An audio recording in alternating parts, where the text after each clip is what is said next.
ذلك فحدث صدق الله مولانا العظيم وصدق رسوله النبي الأمين الكريم ونحن على ذلك لمن الشاهدين والشاكرين والحمد لله رب العالمين. ایک مرتبہ درود شریف پڑھیں اللهم صل على سيدنا نبينا مولانا محمد عدد ما في علم الله صلاة دائمة بدوام ملك الله وعلى آله وأصحابه أجمعين. ایک مرتبہ اور نبی اور آل نبی پر درود شریف پڑھیں اللهم صل على سيدنا نبينا مولانا محمد عدد ما في علم الله صلاة دائمة بدوام ملك الله وعلى آله وأصحابه أجمعين. اللہ رب العزت کا بے پناہ شکر احسان کہ اللہ رب العزت نے ہمیں اس کے حبیب صلی اللہ تعالی علیہ وسلم سے سچی محبت کرنے والا مومن انسان بنا کر کے پیدا فرمایا. جو اس کی بے پناہ نعمتیں ہیں، عظمتیں ہیں، رفعتیں ہیں جو اللہ تبارک و تعالیٰ نے ہمیں عطا فرمائی کہ بندے کا مومن ہو جانا ہی بہت بڑی رفعت ہے اور عظمت ہے کہ مومن ہو جائے تو وہی خدا کا قرب والا بندہ ہوگا اور خدا کی بارگاہ میں نجات پانے والا بندہ ہوگا. مومن ہونے کے لیے شرط یہ ہے کہ اسے اس کے حبیب صلی اللہ تعالیٰ علیہ وسلم سے سب سے زیادہ محبت ہونی ہے. کہ رسول اللہ صلی اللہ تعالیٰ علیہ وسلم سے سب سے زیادہ محبت کرے گا وہی مومن ہوگا. جو ان سے سب سے زیادہ محبت نہیں کرے گا وہ کامل مومن نہیں ہوگا. یہ انسان کے لیے اللہ کے رسول صلی اللہ تعالیٰ علیہ وسلم کے فرمان اور اللہ کا فرمان یہ ہمیں بتاتا ہے کہ رسول اللہ صلی اللہ تعالیٰ علیہ وسلم کی محبت ہمارے لیے ان کی وفا دین کی شرط اول ہے کہ ہم جب تک کہ ان کے وفادار نہیں ہوں گے، ان کی محبت کو اپنے دل میں نہیں بسائیں گے، ہم کامل مومن نہیں ہوں گے. اللہ تبارک و تعالیٰ نے فرمایا قل ان کنتم تحبون اللہ فاتبعونی،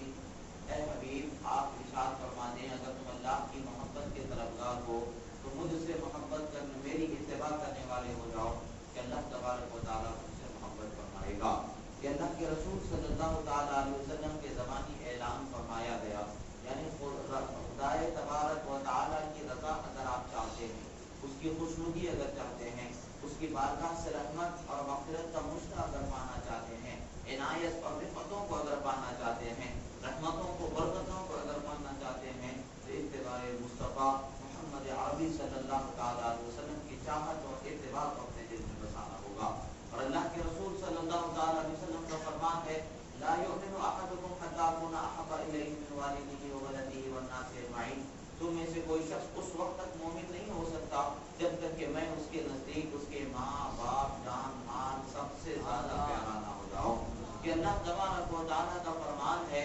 مومنوں کے لیے کہ اے ایمان والوں تم اپنے ایمان کو جانچو پرکھو دیکھو کہ تمہارا ایمان کس قدر تم نے سلامت رکھا. کہیں تمہارے ایمان میں دنیا کا کوئی بہکاوا کوئی وسوسہ تو نہیں گھس رہا ہے، کوئی شیطانی وسوسہ کا کوئی دخل تو نہیں ہو رہا. دیکھو کہ تم اپنے حبیب کو کتنا چاہتے ہو، اپنے رسول کو کتنا چاہتے ہو، رسول اللہ صلی اللہ تعالیٰ علیہ وسلم سے کتنی محبت کرتے ہو. جب رسول اللہ صلی اللہ تعالیٰ علیہ وسلم سے محبت کرنی ہے اس قدر محبت ہونی چاہیے کہ اپنے جان مال سب چیز سے زیادہ رسول اللہ کی محبت کو دل میں بسانا ہوگا. صحابہ کرام رضوان اللہ علیہم اجمعین میں حضرت امیر المومنین عمر فاروق رضی اللہ تعالیٰ عنہ کا ایک واقعہ روایت میں آتا ہے کہ آپ کو رسول اللہ صلی اللہ تعالیٰ علیہ وسلم نے پوچھا کہ عمر تم بتاؤ کہ تم کس قدر چاہتے ہو. حضرت عمر فاروق رضی اللہ تعالیٰ عنہ کو پتہ تھا کہ رسول اللہ صلی اللہ تعالیٰ علیہ وسلم کے سامنے دل کی بات کو چھپایا نہیں جا سکتا ہے.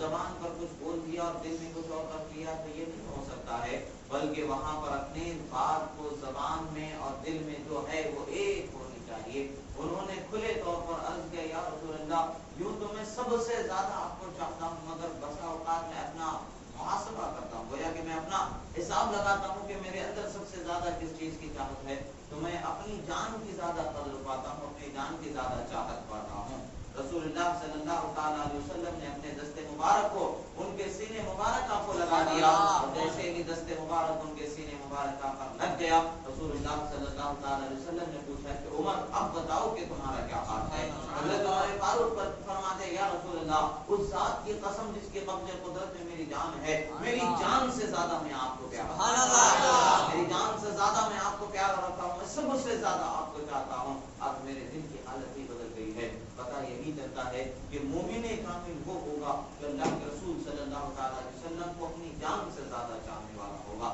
ان کی محبت کو اپنے دل میں اس قدر بسانے والا ہوگا کہ جب ضرورت پڑ جائے اپنی جان کی تو جان بھی دے دے مگر رسول اللہ کی محبت سے کوئی سودا نہ کیا جائے۔ اللہ کے رسول صلی اللہ تعالی علیہ وسلم کے صحابہ کرام رضوان اللہ علیہم اجمعین کی زندگی اسی قدر تھی، انہوں نے دیکھا تھا رسول اللہ صلی اللہ تعالی علیہ وسلم کو جب ان کے چاہنے والے ہوتے ہیں، جب ان پر انعامات و اکرامات ہوتے ہیں، جب ان پر انعامات اور اکرامات ہوتے ہیں تو وہ انعامات و اکرامات کا بدلہ بھی کس طریقے سے رسول اللہ صلی اللہ تعالی علیہ وسلم کی محبت کو انہیں عطا کیا جاتا ہے، اس کا اندازہ ہی نہیں لگایا جا سکتا۔ معلوم ہے حضرت عمر فاروق رضی اللہ تعالیٰ عنہ کو کہ اگر ہم دل کی بات دل میں چھپا لیں گے، زبان سے کچھ بھی بول دیں گے تو رسول اللہ سے ہم اپنے دل کے حال کو چھپا نہیں سکتے ہیں، اس لیے کہ اللہ نے انہیں خدا کا رسول بنایا ہے۔ خدا کا رسول وہ ہے جس پر غیب کے علم کو ظاہر کیا جاتا ہے، وہ غیب کے علم کو پانے والے ہوتے ہیں، وہ غیب کی خبر رکھنے والے ہوتے ہیں، وہ خوب جانتے ہیں۔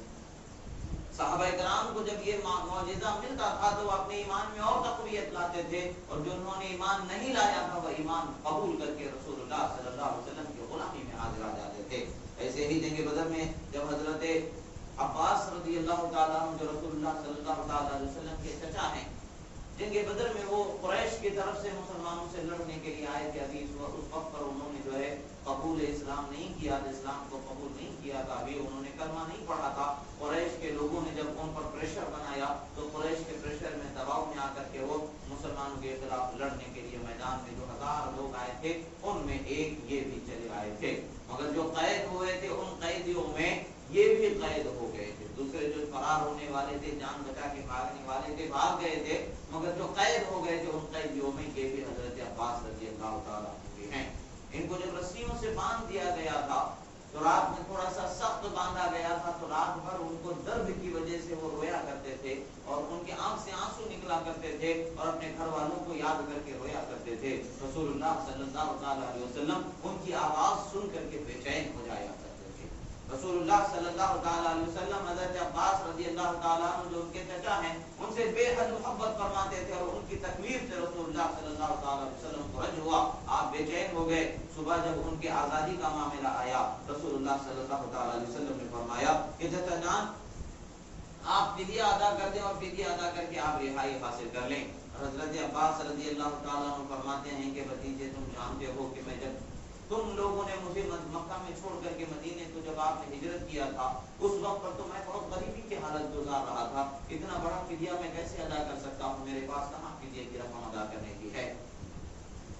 ابھی انہوں نے اسلام قبول نہیں کیا تھا، اسلام کی روشنی دل میں ابھی پہنچی نہیں تھی، مگر انہوں نے دنیا کے اعتبار سے اپنی جان بچانے کے ہیلے بہانے کو انہوں نے تلاش کیا، مگر رسول اللہ صلی اللہ تعالیٰ علیہ وسلم نے بتایا۔ واقعہ کیا ہے کہ حضرت عباس اپنے گھر سے نکلتے وقت جو ام الفضل ہیں ان کو سونے کے سکوں سے بھری ایک تھیلی دے دیتے ہیں، بعض روایتوں میں سونے کی اینٹ رکھی ہوئی تھی گھر میں اس کو دے دیتے ہیں، بہرحال سونا ان کو دے دیتے ہیں کافی قیمت کا کہ میرے بعد اگر کچھ واقعہ جنگ میں میرے ساتھ پیش آئے تو بچوں کو بھی خیال اس سے کر دینا اور تم بھی اپنی ضرورتوں کو پورا کر لینا۔ وہ اپنی بیوی کو دے کر کے آئے تھے، وہ کسی کو نہیں پتا تھا سوائے ان کے اور ان کی بیوی کے، کسی اور کے سامنے یہ معاملہ رونما نہیں ہوا تھا۔ وہ ہوا واقعہ مکہ کا تھا اور مدینے کی مضافات میں بدر کے مقام میں حضرت عباس قید ہوئے ہیں، اور صبح رسول اللہ صلی اللہ تعالیٰ علیہ وسلم ان سے پوچھ رہے ہیں کہ فدیہ دینے کو رقم ہے، فدیہ دے کر کے آپ رہائی پالیں۔ حضرت عباس نے کہا کہ میرے پاس تو کچھ نہیں ہے، مگر حضرت عباس کو رسول اللہ صلی اللہ تعالیٰ علیہ وسلم نے فرمایا چچا جان جب آپ اپنے گھر سے نکل رہے تھے تو آپ نے اپنی زوجہ ام الفضل کے ہاتھوں سونے کے سکے عطا کر کے وہاں سے نکلے ہیں،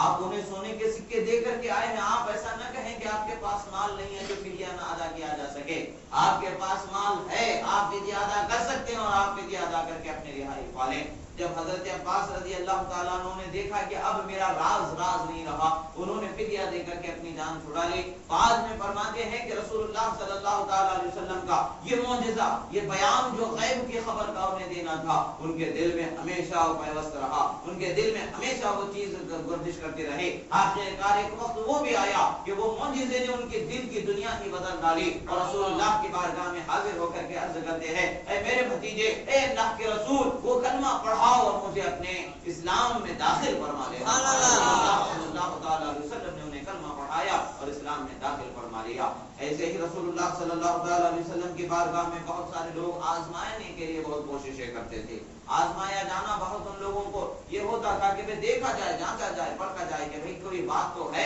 کوئی بات اگر ہے تو پتہ چلے، کوئی بات اگر ہے تو پتہ چلے، دیکھا جائے کہ واقعی اللہ کے نبی ہیں کہ نہیں ہیں۔ اس طریقے سے لوگوں کی سوچ ہوا کرتی تھی۔ آزمانے والوں نے ہزاروں طریقے سے آزما لیا، مگر ہدایت اسی کو ملتی ہے جس کے لیے ہدایت کو مقدر کر دیا جاتا۔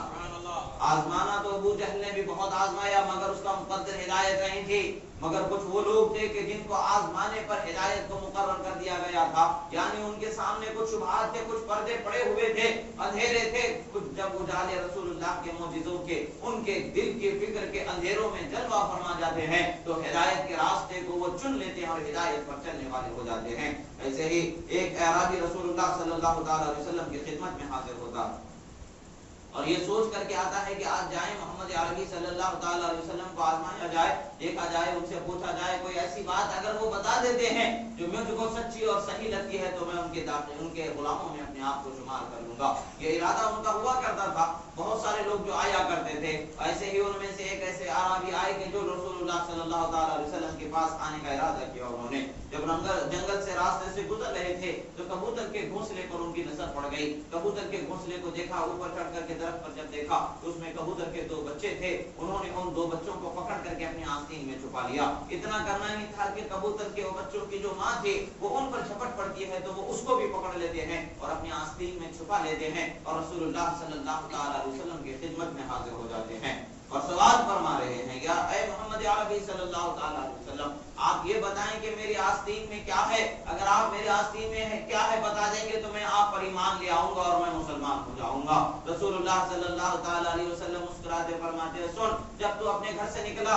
تو راستے میں تجھے ایک کبوتر کا گھونسلہ ملا، تو نے اس کبوتر کے گھونسلے سے 2 کبوتر کے بچوں کو پکڑا۔ جب ان بچوں کو پکڑ رہا تھا، ان کی ماں بھی اپنے بچوں کو بچانے کے لیے تجھ پر جھپٹ رہی تھی، تو نے اس کو بھی پکڑ لیا اور ماں اور بچوں کو اپنی آستین میں چھپا کر کے میرے پاس آیا ہے۔ جب یہ معاملہ رسول اللہ صلی اللہ تعالی علیہ وسلم نے جیسے آنکھوں دیکھا حال ہوتا ہے بیان فرما دیا، جیسے نگاہوں کے سامنے کوئی چیز پوری ہوئی ہے، جیسے نگاہوں کے سامنے کوئی واقعہ گزرا ہے، اسی طریقے سے ایک ایک حرف کو رسول اللہ صلی اللہ تعالی علیہ وسلم نے اس کے ایک ایک حرکت کے وضاحت کے ساتھ جب بیان فرما دیا۔ معاملہ یہ ہوا کہ جب رسول اللہ صلی اللہ تعالی علیہ وسلم کی بارگاہ میں ہدایت کا طلبگار بن کر کے جو کوئی بھی آتا ہے تو اللہ کے رسول صلی اللہ تعالی علیہ وسلم کی بارگاہ سے ضرور اسے ہدایت ہے، وہ ہدایت کو ضرور حاصل کرنے والا ہوتا ہے۔ اس نے جیسے ہی اس معجزے کو دیکھا، زبان سے اس کی ایک ہی آواز نکلتی ہے، لا الہ الا اللہ محمد رسول اللہ، گشت کرنے لگتی ہیں۔ پتہ یہی چلتا ہے اللہ کے رسول صلی اللہ تعالی علیہ وسلم کو اللہ تبارک و تعالی نے بے پناہ رفعت عطا فرمائی، بے پناہ رفعت عطا فرمائی۔ کبھی کبھی جانور لوگوں کی ایمان کے قبول کرنے کا ذریعہ ہو جاتے ہیں، کبھی کبھی لوگوں کے اعمال خود ان کے چھپے ہوئے معاملات رسول اللہ جب ظاہر فرما دیتے ہیں تو ایمان قبول کرنے کا ذریعہ ہو جاتے ہیں۔ کبھی کبھی لوگ جو اپنے رزق کی تلاش میں چلے جاتے ہیں، اپنی روزی روٹی کی تلاش میں چلے جاتے ہیں، وہی روزی روٹی کی تلاش ان کے لیے ہدایت کا سر چشمہ بن جاتی ہے۔ ایسے ہی واقعہ جسے دلائل النبوت میں بھی روایت کیا گیا ہے، بہت ساری جگہوں پر یہ واقعہ مذکور ہے۔ معاملہ کیا ہے، رسول اللہ صلی اللہ تعالی علیہ وسلم ایک مرتبہ جنگل کی طرف تشریف لے جا رہے تھے، تو جنگل میں جب آپ تشریف لے جا رہے تھے تو ایک ہرنی کی آواز آتی ہے، یا رسول اللہ میری مدد فرمائیں، یا رسول اللہ میری مدد فرمائیں۔ جب رسول اللہ صلی اللہ تعالی علیہ وسلم اس آواز کے قریب پہنچ جاتے ہیں تو جال میں ایک ہرنی کو قید آپ پاتے ہیں۔ وہ ہرنی رسول اللہ صلی اللہ علیہ وسلم سے گویا کہ تڑپ کر کے عرض کر رہی ہے۔ سوچنے کی بات ہے، حضرت سلیمان علیہ السلام کو تو اللہ تبارک و تعالی نے حاکم بنایا تھا، بادشاہ بنایا تھا، ہر مخلوق اپنا ماجرا ان کے سامنے پیش کرتے تھے اور وہ اپنا انصاف ان سے پاتے چلے جاتے تھے، مگر بظاہر دیکھنے کو تو یہاں ایسی کوئی بادشاہت نظر نہیں آتی ہے، مگر حقیقت میں دیکھو تو یہ ایسے بادشاہ ان کو خدا نے بنایا کہ حضرت سلیمان علیہ السلام بھی ان کے تحت خدا نے بنایا ہے، یعنی ان پر بھی ان کو حاکم، ان پر بھی ان کو ارفع و اعلیٰ، ان پر بھی ان کو افضل و اعلیٰ رسول اللہ کو اللہ تبارک و تعالیٰ نے بنایا ہے۔ گویا کہ وہ ہرنی کو معلوم ہے حضرت سلیمان علیہ السلام ضرور انصاف دلانے والے ہیں، مگر میری قسمت کہ میرے انصاف دلانے والے ہیں جسے رسول اللہ، جس کو اللہ تبارک و تعالیٰ نے خدا کا رسول تو رسول بنایا ہی ہے، رحمت للعالمین بھی بنایا اور انبیاء و رسول و انبیاء ہیں، مگر رحمت للعالمین ہمارے آقا رحمت عالم صلی اللہ علیہ وسلم کو بنایا گیا ہے۔ اسے معلوم ہے کہ میں رحمت للعالمین کی بارگاہ میں اگر اپنی جھولی کو پھیلاؤں تو مجھے نہ نہیں ہونے والی ہے۔ رسول اللہ صلی اللہ تعالی علیہ وسلم کی بارگاہ میں اس نے عرض کیا، یا رسول اللہ، میرے چھوٹے دو بچے ہیں، میں انہیں جنگل میں، پہاڑوں میں، گھر میں، گھونسلے میں جہاں میرا ٹھکانہ تھا، میں نے انہیں چھوڑ کر کے چارے کی تلاش میں باہر نکلی ہوں، میں آئی ہوں، اور میں یہاں اپنا پیٹ بھر کے، اس پیٹ کے بھرنے سے جو دودھ آ جائے ان بچوں کا پیٹ بھرنے کے ارادے سے میں باہر نکلی تھی۔ میرے بچے بھوکے پیاسے ہیں، اگر آپ مجھے کچھ وقت کی مہلت دلا دیں، میں اپنے بچوں کو دودھ پلا کر کے واپس آ جاؤں گی، بس اتنی مہلت چاہتی ہوں کہ میں اپنے بچوں کا پیٹ بھر کے واپس آ جاؤں۔ رسول اللہ صلی اللہ تعالی علیہ وسلم نے پوچھا، کیا تو واقعی ایسا کرے گی؟ وہ کہتے بھلا خدا کے رسول سے کوئی وعدہ کرے اور اس کو وفا نہ کیا جائے، ایسے ہو سکتا ہے یا رسول اللہ؟ میں تو ضرور آپ سے کیے ہوئے وعدے کو وفا کروں، چاہے میری جان بھی چلے جائے۔ رسول اللہ صلی اللہ علیہ وسلم نے چھوڑ دیا اور کہا کہ جا، تیرے آنے تک کہ میں یہیں بیٹھا رہوں گا۔ معاملہ یہ ہے کہ اب وہ شکاری ایک شکار کو تو پھانس چکا تھا، دوسرے شکار کی تلاش میں نکل گیا تھا۔ دوسرا شکار جب وہ نہیں ملا، خالی ہاتھ جب واپس آیا، آنے کے بعد اس نے دیکھا کہ جو جال ہے وہ خالی ہے اور وہاں ایک شخص ہے، سراپا نور مجسم نظر آ رہے ہیں، جن کے چہرے کو تکتے ہوئے حیرانی ظاہر ہو رہی ہے، جن پر چہرے سے نگاہ ہٹتی نظر نہیں آ رہی ہے۔ ایسا ان کا چہرہ ہے، ایسے ان کی نگاہ ہے، ایسا ان کا وجود ہے کہ سراپا رحمت ہی رحمت، رحم ہی رحم، مہربانی ہی مہربانی نظر آ رہی ہے۔ بہرحال اس حال میں حیرت سے وہ نکلتا ہے اور عرض گزار ہوتا ہے، اے اللہ کے بندے آپ کون ہیں؟ میرے شکار کا کیا معاملہ ہوا؟ میں نے یہاں اپنا شکار چھوڑا تھا، میرے گھر والے بھی اس شکار کی ضرورت مند ہیں، میرے گھر والوں کو بھی ضرورت ہے، میں بھی ان کا پیٹ بھرنے کے لیے نکلا ہوں۔ رسول اللہ صلی اللہ علیہ وسلم نے فرمایا، تیرا شکار کہیں دور نہیں جائے گا، ابھی بس کچھ ہی دیر میں آ جائے گا۔ وہ شکار جو تو نے ہرن کو پکڑا تھا وہ اپنے بچوں کو دودھ پلانے کے لیے گئی ہے، میں نے اسے چھوڑ دیا ہے۔ وہ جو شکاری تھا حیرت سے کہتا ہے، بھلا کوئی شکاری سے چھوٹ کر کے جانے کے بعد واپس پلٹ کے شکاری کے پاس شکار ہونے آ جاتا ہے؟ کبھی ایسا نہیں ہوتا ہے، ایک مرتبہ چھوٹ گیا مطلب وہ بھاگ گیا۔ جانور بھی کبھی واپس آ سکتا ہے، نہیں ایسا نہیں ہو سکتا۔ آپ نے کیا غضب کر دیا، میرے شکار کو آپ نے دور کر دیا، میرے جو رزق تھا، میرا جو کھانا تھا وہ مجھ سے دور ہو گیا۔ رسول اللہ صلی اللہ علیہ وسلم نے فرمایا، بے چین مت ہو جانا، صبر کرو، اگر وہ نہیں آئے گا تو میں تمہارے لیے کچھ نہ کچھ انتظام کر دوں گا، تمہارا شکار نہیں آتا ہے تو میں اس کا انتظام کر دوں گا۔ واقعات و روایات اس کا مفہوم ہے، رسول اللہ صلی اللہ تعالی علیہ وسلم نے کہا، بیٹھ جاؤ کچھ دیر، تم انتظار کر لو، تمہارے پاس وہ تمہارا شکار ضرور آ جائے گا۔ وہ آدمی حیرت سے ایک طرف راستے کو تک رہا ہے، صحرا میں، پہاڑ میں دیکھ رہا ہے کہ جنگل میں دیکھ رہا ہے کہ کیا کوئی ہرن وہاں سے آ رہا ہے، اور ایک نظر رسول اللہ کے چہرے کو دیکھ رہا ہے، نہ یہاں بے اطمینانی نظر آ رہی ہے، نہ بے چینی نظر آ رہی ہے، بس بالکل صبر و سکون، ایسا اطمینان اور ایسا وقار نظر آ رہا ہے، گویا کہ جو کہہ دیا اس میں ایک بات برابر بھی جنبش یا کمی ہونے کی گنجائش ہی نہیں ہے، وہ یقیناً ہو کر ہی رہے گا۔ بیٹھے ہوئے ہیں اور کیوں نہ اطمینان سے بیٹھیں، کائنات میں جو کچھ بھی رونما ہونے والا ہے انہی کے حکم سے جاری کیا جاتا ہے، انہی کے حکم سے منع کیا جاتا ہے۔ حکم تو جاری مصطفیٰ فرماتے ہیں، حقیقت میں خدا اس حکم کو جو پورا فرما دیتا ہے۔ عزیزان محترم، زبان مصطفیٰ کی ہوتی ہے، حکم خدا کا ہوتا ہے، اشارہ مصطفیٰ کا ہوتا ہے، اور یہ مرضی خدا کی ہوا کرتی ہے۔ جب اس نے انتظار کرتا رہا، کچھ دیر کے بعد میں جب دیکھتا ہے کہ کیا دیکھتا ہے کہ جنگل سے ایک ہرن دوڑتی چلی آ رہی ہے، صرف تنہا ہرن نہیں آ رہی ہے بلکہ اس کے ساتھ اس کے دونوں بچے بھی ماں کے پیچھے اچھلتے کودتے دوڑتے چلے آ رہے ہیں۔ گویا کہ ایک شکار تھا مگر ایک کے ساتھ دو شکار اور اس کے ہاتھ لگنے کا اسے آنکھ بندی نظر آ رہی ہے۔ حیرت سے ایک طرف رسول اللہ کو دیکھ رہا ہے اور ایک طرف جنگل سے آنے والے ان جانوروں کو دیکھ رہا ہے، حیرت میں پڑا ہوا ہے کہ کیا کبھی ایسا بھی ہو سکتا ہے، کیا کہیں ایسا بھی ہو سکتا ہے جو جانور اپنے شکاری سے جان بچا کر کے بھاگا ہے وہ کبھی اپنی جان کو بچانے کے بجائے واپس اپنے شکاری کے پاس شکار ہونے کو آ جائے گا؟ کیا کبھی ایسا بھی ہوتا ہے؟ کیا کوئی اپنا وعدہ اس طریقے سے پورا کرتا ہے؟ وہ جب ہرنی قریب آ جاتی ہے، رسول اللہ صلی اللہ تعالی علیہ وسلم پوچھتے ہیں، اے ہرنی، کیا تجھے اپنی جان کا ڈر نہیں تھا؟ کیا تو اپنی جان کو بچانا نہیں چاہتی تھی؟ عرض کرتی ہے، جب میں نے اپنے بچوں سے کہا یا رسول اللہ کہ میں رسول اللہ سے وعدہ کر کے آئی ہوں، اب پی لو دودھ، جتنا پینا ہے پی لو، میں واپس جا رہی ہوں، پھر نہیں آنے والی ہوں، تو میرے بچوں نے بھی کہا اب ہم تمہارے بغیر نہیں رہیں گے، ہم بھی تمہارے ہی ساتھ چلیں گے، جو حال ہونا ہے سو ہو جائے، ہمیں اس سے کوئی مطلب نہیں ہے، مگر تم خدا کے رسول کا وعدہ وعدہ کیا ہوا اس وعدے سے بے وفائی نہ کرنا، ہمارا خیال نہ کرنا، چلو سب مل کر کے بارگاہ میں حاضر ہو جاتے ہیں اور عرض کرتے یا رسول اللہ کیا ہرنی کے یہ مجال ہے کہ اللہ کے رسول سے وعدہ کر لے اس وعدے سے مکر جائے؟ جب ہرنی کا مکالمہ وہ بندہ شکاری سن رہا ہے، حیرت سے رسول اللہ کو دیکھ رہا ہے، عرض کرتا ہے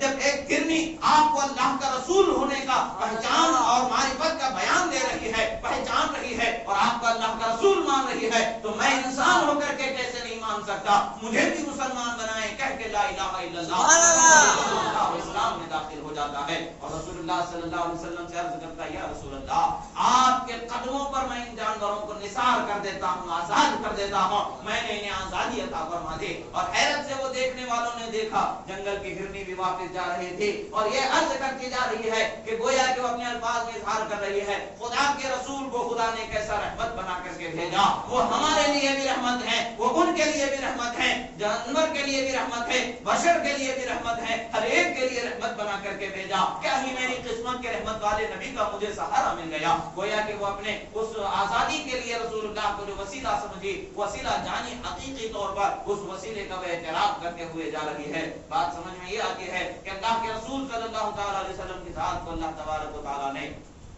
سراپا ہدایت اور سراپا رحمت بنا کر کے بھیجا۔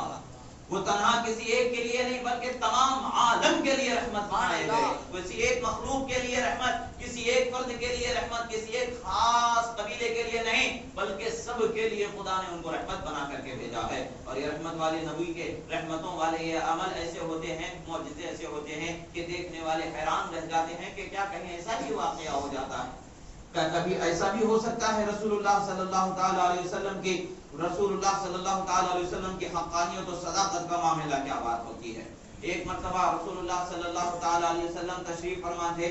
اور وہاں سے کچھ لوگ جو ہے رسول اللہ صلی اللہ تعالی علیہ وسلم کی بارگاہ میں آئے تھے دیکھنے کے لیے کہ سنا ہے بہت شہرہ رسول اللہ صلی اللہ علیہ وسلم کا کہ بھئی جو ان کے پاس جاتا ہے وہ معجزے دیکھنے کو مل جاتے ہیں اور معجزے دیکھنے والا وہ ان کا ہو جاتا ہے، کلمہ پڑھ لیتا ہے۔ تو لوگوں نے ان معجزوں کے دیکھنے کے لیے اور ان کی شہرت کو سننے کے بعد ان سے ملنے کے شوق میں رسول اللہ صلی اللہ علیہ وسلم کے پاس آئے۔ کچھ لوگ آ کر کے بیٹھے ہوئے تھے، طلب کر رہے تھے کہ ہمیں کوئی معجزہ دکھائیں، ہمیں کوئی نشانی دکھائیں کہ آپ اللہ کے رسول ہیں تو ہم آپ کو اللہ کا رسول مان لیں گے۔ ادھر سے ایک عورت گزر رہی تھی جس کے گود میں دودھ پیتا بچہ تھا، جس کی گود میں دودھ پیتا بچہ تھا اور وہ عورت بھی مسلمان نہیں تھی، وہ عورت کا بچہ بھی مسلمان نہیں تھا۔ دودھ پیتا بچہ ہوتے تو سمجھ ہی نہیں ہے مگر اس کی ماں تو مسلمان نہیں ہے، اور یہ جو لوگ بیٹھے ہوئے ہیں وہ بھی مسلمان نہیں ہے۔ رسول اللہ صلی اللہ تعالی علیہ وسلم کی جیسے ہی نگاہ اس کی طرف پڑی، سارے لوگوں کی نگاہ بھی ادھر پڑ گئی۔ لوگوں نے کہا کہ اگر یہ بچہ گواہی دے دے کہ آپ اللہ کے رسول ہیں تو ہم مان لیں گے کہ آپ اللہ کے رسول ہیں۔ رسول اللہ صلی اللہ تعالی علیہ وسلم نے اس بچے کی طرف رخ کر کے فرمایا، اے بچے بتا کہ میں کون ہوں؟ بچہ ماں کی گود سے چیخ کر کے کہتا ہے، الصلاۃ والسلام علیک یا انک محمدن عبدہ ورسولہ، کہتا ہے اے اللہ کے رسول آپ پر درود و سلام کا ہے اور میں گواہی دیتا ہوں کہ آپ اللہ کے سچے رسول ہیں اور آپ کا رب ہمارا رب ایک ہے، تنہا ہے، کوئی اس کا شریک نہیں ہے۔ اس بچے نے گواہی دی تو جس بچے کو گود میں لے کر کے چل رہی تھی اس ماں نے تڑپ کر کے کہا، اے بیٹا بتاؤ تجھے کس نے سکھایا؟ وہ یہ نبی ہیں تجھے کس نے بتایا؟ وہ تم ان کی معرفت تجھے کس نے عطا کر دی؟ کہتا ہے ماں اس رب نے جس نے تمہیں پیدا کیا، مجھے پیدا کیا، تمہیں ماں بنایا، مجھے بیٹا بنایا، اس رب نے مجھے اس نبی کی پہچان بچے کی زبان سے نبی کی پہچان ملتی ہے، وہ ماں بھی لا الہ الا اللہ محمد رسول اللہ کے اسلام میں آ جاتی ہے۔ اور وہ جو لوگ آئے تھے سبھی رسول اللہ کے قدموں پہ گر کے کہتے ہیں کہ ہم گواہی دیتے ہیں کہ آپ اللہ کے سچے رسول ہیں، اسلام قبول کر لیتے ہیں۔ لوگوں رسول اللہ صلی اللہ تعالی علیہ وسلم کی خدمت میں آنے والا جو جس نیت سے جس ارادے سے آتا تھا ضرور اسے وہ مل جاتا تھا۔ معجزے دیکھنے کے لیے آتے، معجزے ضرور دکھا دیے جاتے، مگر ہدایت کے ارادے سے معجزے کو لے کر کے کوئی آتا تھا دیکھنے کے ارادے سے کہ معجزہ دیکھنے اور ہدایت قبول کر لے تو یقیناً اسے ہدایت نصیب ہو جایا کرتی تھی۔ کوئی رسول اللہ کو چھٹلانے کے لیے معجزے میں انہیں عاجز کرنے کے ارادے سے آتا رہتا تھا جیسے ابو جہل آیا کرتا تھا، مگر ہر مرتبہ رسول اللہ اللہ سے کوئی نہ کوئی معجزہ طلب کرتا اور ہر مرتبہ معجزہ ظاہر ہو جاتا اور ہر مرتبہ اسے رسوائی کا سامنا ہوتا، وہ یہ سمجھتا کہ اس قسم کا جادو ہوگا تو اس قسم پر نہیں ہوگا، اس قسم کا ہوگا تو اس قسم پر نہیں ہوگا، وہ سرے سے جادو ہی تصور کرتا رہا اور اسی حالت میں اسی حیرت میں وہ دنیا سے کفر کی حالت میں چلا گیا۔ مگر رسول اللہ صلی اللہ تعالی علیہ وسلم کو جادو سے سحر سے کیا علاقہ، بلکہ انہیں تو اللہ تعالیٰ نے نبی بنا کر کے بھیجا ہے، پیغمبر بنا کر کے بھیجا ہے، معجزے عطا فرمایا ہے، سراپا معجزہ بنایا ہے۔ اتنے معجزے ان سے رونما ہوتے ہیں کہ جس کا کوئی اندازہ ہی نہیں ہوتا ہے، اور معجزے ایسے ہوتے ہیں کہ جس کا کوئی تصور ہی نہیں ہوتا ہے۔ تصور کرنے والے تو تصور کرتے کرتے حیران رہ گئے۔ آخر کہہ دیا کہ کسی کو ید بیضا دیا گیا ہے تو کسی کو جو ہے روح ڈالنے کا معجزہ دیا گیا ہے، کسی کو اور معجزہ کسی کو اور معجزہ عطا فرمایا گیا ہے۔ مگر حضرت رسول اللہ صلی اللہ تعالی علیہ وسلم کو جو معجزے دیے گئے ہیں گویا کہ سراپا معجزہ بنا کر کے بھیجا ہے۔ تمام انبیاء کو جتنے معجزات عطا فرمائے گئے ان تمام معجزات کو رسول اللہ صلی اللہ تعالی علیہ وسلم کو تنہا عطا فرمائے گئے۔ ہر انبیاء نبیوں کے لیے چند ایک مخصوص معجزے ہوتے تھے، مگر رسول اللہ صلی اللہ تعالی علیہ وسلم کے لیے سراپا معجزہ ہی معجزہ اللہ تبارک و تعالی نے ان کو بنا کر کے لوگوں کی ہدایت کے لیے بھیجا۔ عزیزان محترم، رسول اللہ صلی اللہ تعالی علیہ وسلم کی محبت ہی ہمارے لیے کامیابی کی علامت و ضمانت ہے۔ ان کی محبت میں اپنے آپ کو تیار کر لینا ہی ہماری کامیابی کی ضمانت و علامت ہے۔ اللہ تبارک و تعالی فرماتا ہے قل بفضل اللہ وبرحمتہ فبذلک فلیفرحوا هو خیر مما یجمعون۔ اے حبیب آپ فرما دیں خدا کے فضل ملنے پر، اس کی رحمت ملنے پر خوب خوشیاں کا اہتمام مناؤ، خوب خوشیاں کرو، اور تمہارے لیے یہ خوشیاں منانا، خوشیوں کے اہتمام کے لیے مال کا خرچ کرنا،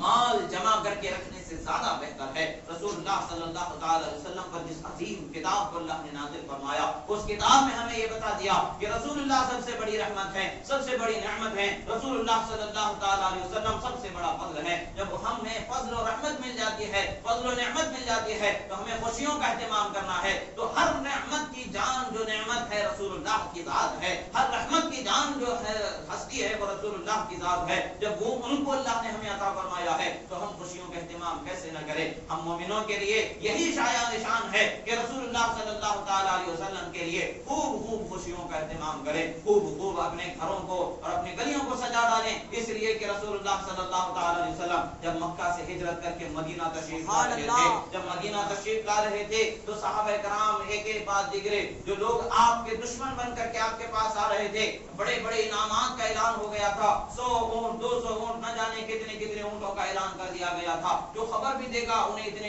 انعام دیے جائیں گے۔ اور لالچ میں، اس انعام کے لالچ میں جو بھی لوگ آتے جا رہے تھے، مگر رسول اللہ کے معجزانہ شان ایسی تھی، آپ کی عظمت ایسی تھی کہ دیکھنے والے کلمہ پڑھ کے مسلمان ہوتے چلے جا رہے تھے۔ ایسے بہت سارے لوگ آتے گئے، اس میں سے ایک قبیلے کے سردار بھی آ جاتے ہیں، وہ رسول اللہ صلی اللہ تعالی علیہ وسلم کے پاس آتے ہیں اور وہ قبول اسلام کر لیتے ہیں۔ اسلام قبول کرنے کے بعد رسول اللہ صلی اللہ تعالی علیہ وسلم کے ساتھ ہی وہ سفر کر رہے ہیں، کبھی رسول اللہ کے آگے جا رہے ہیں، کبھی رسول اللہ کے پیچھے جا رہے ہیں، کبھی رسول اللہ کے دائیں تو کبھی بائیں۔ پوچھا گیا کہ ایسے آگے پیچھے دائیں بائیں کیوں گھوم رہے ہو؟ سوال پر جواب دیتے ہیں کہ مجھے کبھی خیال ہوتا ہے کہ شاید کوئی دشمن سامنے سے حملہ کرے گا تو میں اس کے خیال کے لیے میں اپنے آپ کو پیش کر دیتا ہوں کہ وہ میرے اوپر سب سے پہلے حملہ آور ہو جائے، میں سامنے رہوں، رسول اللہ کو کوئی تکلیف نہ پہنچے۔ کبھی خیال ہوتا ہے پیچھے سے کوئی دشمن آئے تو کیسا، میں پیچھے ہو جاتا ہوں۔ کبھی بائیں طرف کا خیال ہوتا ہے تو بائیں طرف، کبھی دائیں طرف کا خیال ہوتا ہے تو میں دائیں طرف ہو جاتا ہوں۔ پھر آپ کے قبیلے کے اور بھی بہت سارے لوگ آتے ہیں، اس طرح سے 70 سے زائد لوگ وہاں پر جمع ہو جاتے ہیں۔ اب یہ کہتے ہیں یا رسول اللہ آپ عظیم الشان ہستی ہیں، شان والے پیغمبر ہیں، شان والے نبی کی شان والے یہاں سے شان والے نبی کا گزرنا ہو رہا ہے، آپ یہاں سے سفر فرما رہے ہیں تو اسی طریقے سے شان سے ہونا چاہیے۔ انہوں نے جو سر پہ اپنا امامہ باندھا ہوا تھا اس امامے کو نکالتے ہیں، جو ہاتھ میں نیزہ تھا اسے جھنڈے کے طور پر باندھ دیتے ہیں اور آگے آگے چل رہے ہیں اور ان کے تمام ساتھی پیچھے پیچھے چل رہے ہیں اور رسول اللہ کو ساتھ میں لے کر کے مدینے کی طرف بڑھتے چلے جا رہے ہیں۔ یوں ہمیں نہ ملتی ہے دلیل کہ رسول اللہ کی آمد کی خوشی میں صحابہ کرام نے بھی جلوس نکالا تھا اور جھنڈے کا بھی اہتمام کیا تھا اور وہاں پر وہ گزرتے چلے جا رہے ہیں۔ آخر کار جب مدینے کے قریب ہو گئے تو رسول اللہ صلی اللہ تعالی علیہ وسلم کے آمد کا جو راستہ تھا تھا، جو سنیت الوداع جسے کہا جاتا تھا، ایک گھاٹی تھی جہاں سے لوگ مدینے کے سفر کرنے والوں کو ودا کرتے تھے، اس جگہ تک جا کر ودا کر کے واپس آ جایا کرتے تھے. اس گھاٹی تک کے لوگ پہنچے ہوئے انتظار کر رہے ہیں. جب رسول اللہ صلی اللہ تعالی علیہ وسلم کی آمد ہو رہی ہے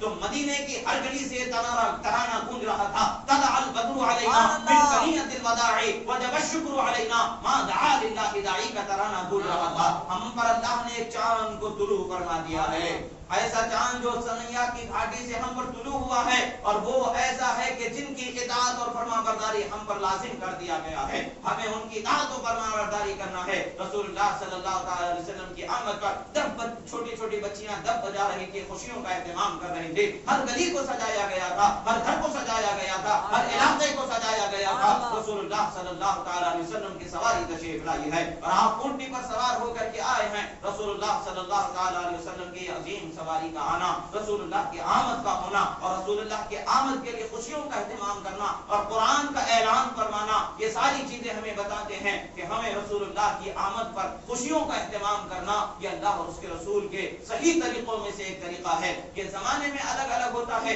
کھانا، اس زمانے میں بھی کھانا حلال تھا، اس زمانے میں بھی حلال ہے، مگر اس زمانے کے پکانے کا طریقہ کچھ اور تھا، اس زمانے کے پکانے کا طریقہ کچھ اور ہوتا ہے. جو طریقہ پکانے کا بدل جانے سے کھانا حرام نہیں ہوتا ہے جب تک کہ اس میں کوئی حرام چیز کو نہ ملا دیا جائے. ایسے ہی شریعت میں جو چیز جائز ہوتی ہے، رسول اللہ کا ذکر کرنا، رسول اللہ کی آمد پر خوشیوں کا اہتمام کرنا، یہ حرام نہیں ہوگا جب تک کہ کوئی حرام کام اس میں آپ شامل نہ کر دیں گے. ناچ گانا اگر شامل کر دیں گے تو وہ الگ بات ہے، مگر جب رسول اللہ کی آمد پر کہ رسول اللہ کا ذکر کیا جائے، درود پڑھے جائیں اور رسول اللہ کے نام کے بلند نعرے لگائے جائیں تو یہ چیز غلط نہیں ہوگی. اس لیے کہ جب رسول اللہ تشریف لا رہے تھے تو مدینے سے صدائیں گونج رہی تھی، اللہ کے رسول تشریف لا رہے ہیں. جا رسول اللہ کہا جا رہا تھا، رسول اللہ تشریف لے آئے، رسول اللہ تشریف لے آئے. یہ ساری باتیں ہمیں بتاتی ہیں کہ خدا کا ذکر کرنا، رسول اللہ کا ذکر کرنا، درود و سلام کے ترانے پڑھنا اور خوشیوں کا اہتمام کرنا، ان کا ذکر کرنا، ان کا چرچا کرنا، یہ سب نصوص مبارکہ سے اس کا ثبوت ملتا ہے. اور الگ الگ ملے یا سب کو ایک ساتھ ملے، ہر طریقے سے ہمارے لیے کرنا جائز ہے. کہ الگ تنہا بھی کرنا جائز ہے، سب مل کے بھی کرنا جائز ہے. تو یہ جائز امور میں سے ایک عظیم ترین امر ہے کہ رسول اللہ صلی اللہ تعالی علیہ وسلم کی آمد کی خوشی میں بہت بڑا اہتمام کیا جاتا ہے. صدیوں سے جو طریقہ چلا رہا ہے اہل سنت کا کہ وہ طریقہ یہ ہے کہ جلوس کا اہتمام کیا جاتا ہے، اپنی محبت کے اظہار و عقیدت کے اظہار کا اہتمام کیا جاتا ہے. یہ اس میں بھی ہمیں خوب حصہ لینا چاہیے. اللہ رب العزت سے دعا ہے کہ جو کہا گیا ہے، کہنے میں سننے میں جو غلطی ہوئی اللہ تعالیٰ اسے معاف فرمائے، جو صحیح و درست کہا گیا اسے قبول فرمائے، ہمارے سینوں میں اس کے حبیب صلی اللہ علیہ وسلم کی محبت عطا فرمائے اور ہمیں اس کے حبیب صلی اللہ تعالی علیہ وسلم کے لیے جان کی، مال کی، ہر چیز کی قربانی کا جذبہ عطا فرمائے. پروردگار ہم گناہگار ہیں، ہمارے گناہوں کو معاف فرما. ہم خطاکار ہیں، ہماری خطاؤں کو معاف فرما. پروردگار ہمارے گھروں میں چین و سکون عطا فرما. ظالم حکمرانوں سے ہمیں حفاظت فرما، ظالم حکمرانوں کے ظلم و ستم سے ہماری حفاظت فرما. مظلوموں کی مدد فرما، بے یار و مددگار، بیواؤں، یتیموں، بے سہاروں کی مدد فرما. پروردگار تیرے حبیب پاک صلی اللہ علیہ وسلم کے صدقے میں مولا ہماری مائیں، بہنیں، بچیاں، بیویاں، مولا جتنی بھی ہمارے خواتین اسلام میں مولا سب کی عزت و آبرو کی حفاظت فرما. ان کی بے راہ روی اور بد اخلاقی سے حفاظت فرما. اخلاق کا کتاب فرما. پروردگار ہمیں شریعت مطہرہ پر قائم رہ کر کے دنیا میں زندگی گزارنے کی توفیق عطا فرما. اقول قولی ھذا استغفر اللہ لی و لکم ولسائر المؤمنین.